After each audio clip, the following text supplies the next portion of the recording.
Hello, everybody, and welcome to the ET Considers Everything podcast for Saturday, July 9th, 2016.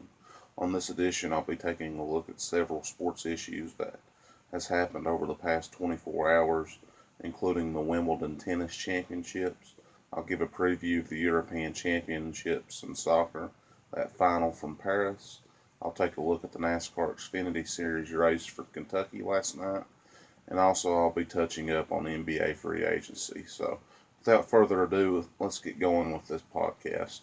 First, I'd like to start with the Wimbledon Tennis Championships. The Wimbledon Ladies Championship just concluded this morning from Wimbledon, the All England Club, and Serena Williams has tied Steffi Graf at the top with major win number 22. She defeated number 4 seed Angelique Kerber 7-5, 6-3 in straight sets to win another Wimbledon championship. A career-defining moment for Serena Williams, no doubt about it, and she has put her claim up as one of the top players in the world, no doubt about it, on the women's side of the draw. On the men's side of the draw, Milos Raonic defeated Roger Federer in 5 sets yesterday.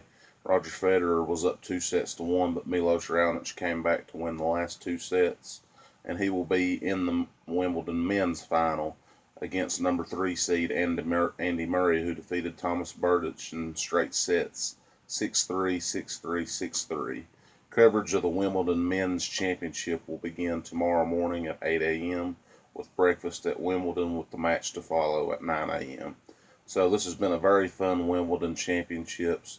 Congrats to Serena Williams, no doubt a heck of an achievement for her and for her family. Let's take a look at the European Championship soccer final, which will take place tomorrow afternoon from Paris.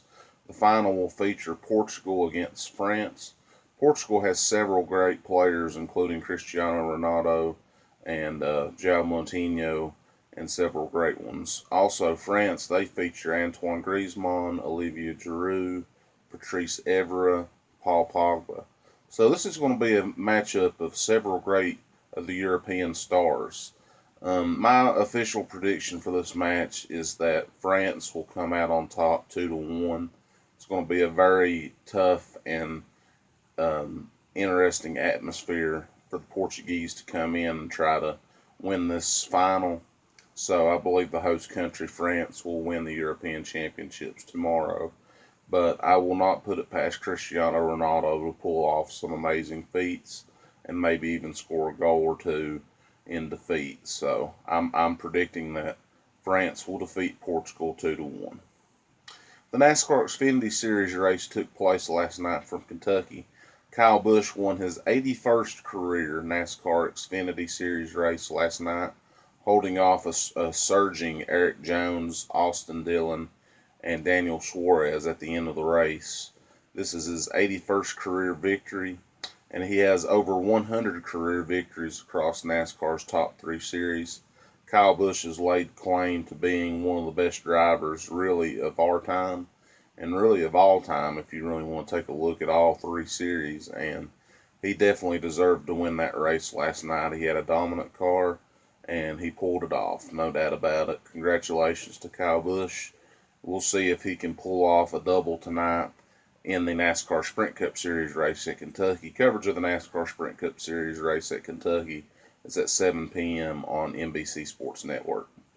Golf news this morning. Dustin Johnson announced yesterday that he has decided to pull out of the Olympic Games due to the Zika virus concerns that are going on in Rio de Janeiro, Brazil. The 2 current men that are qualified for the Olympics for the men's team are Jordan Spieth and Patrick Reed. Those are the top 2. 4 members from the U.S. National Alliance will get to go into the Olympic Games, but I'm not sure the other 2. The top 2 right now are Jordan Spieth and Patrick Reed. Ricky Fowler is also on that list, so we'll see who all decides to go represent the Olympic Games. Patrick Reed released a statement yesterday saying that he's very proud to represent the United States in the Olympic Games in any competition, no matter what. So I'm pretty sure that he will decide to go to the Olympic Games and represent the United States in that tournament. Golf was back in the Olympics for the first time since 1904. So it's going to be fun to see who comes out on top in that competition. And it's a tough break, really, for many of the stars of the game that are not going over there due to all the Zika virus concerns. And really, I can't blame them for not going because of that danger. You never really can tell what harmful effects that can have on your body. So I give kudos to those that have decided not to go. But for those that have decided to go, kudos to you all as well, because you all deserve really some praise, and I'm very proud to be an American and have so many great athletes that are going over to represent this country in the 2016 Olympic Games from Rio, Brazil. NFL news this morning: the top 100 players were announced over the past couple of months, and the top 10 players were announced this past Wednesday. Cam Newton was voted number one by the NFL players, and he deserved that feat. He was the 2015 NFL MVP and led the Carolina Panthers to Super Bowl 50. Unfortunately, they were defeated in Super Bowl 50 by the Denver Broncos. So Cam Newton will have a lot to prove coming up this season, and several of the pieces that he had will be coming back. Kelvin Benjamin had a very serious knee injury last year that kept him off the field. That's one of the weapons that Cam Newton was missing last year. So he'll be back on the field this year, and will have a great chance to probably repeat as NFC champions. But they're going to have a tough field to deal with, including the Green Bay Packers, the Arizona Cardinals, the Washington Redskins, and several of the other teams that made the playoffs last year. Looking forward to the 2016 NFL season. We're only 4 weeks away from the first preseason game.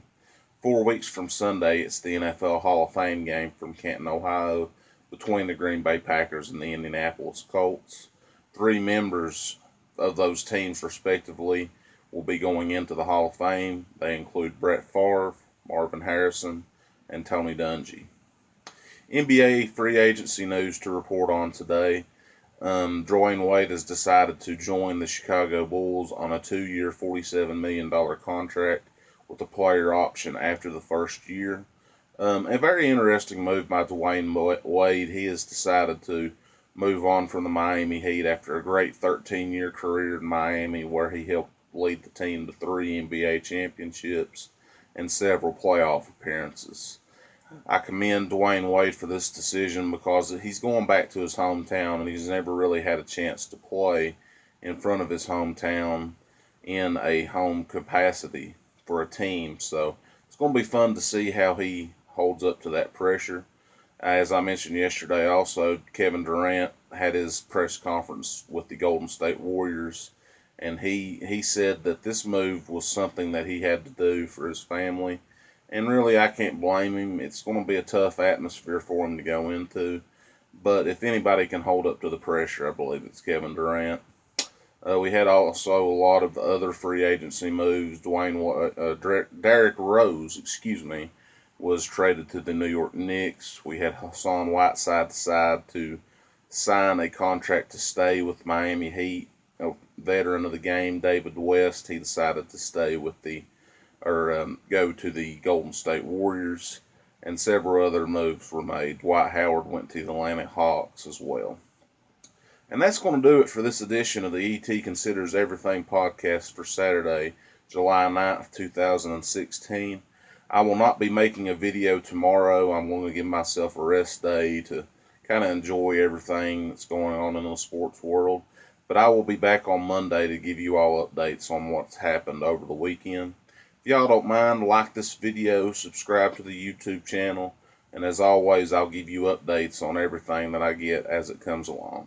For now, this is ET Eric Tyler Mullins reporting from Pound, Virginia. Hope everybody has a great day, and I will see you on Monday. Thank you very much.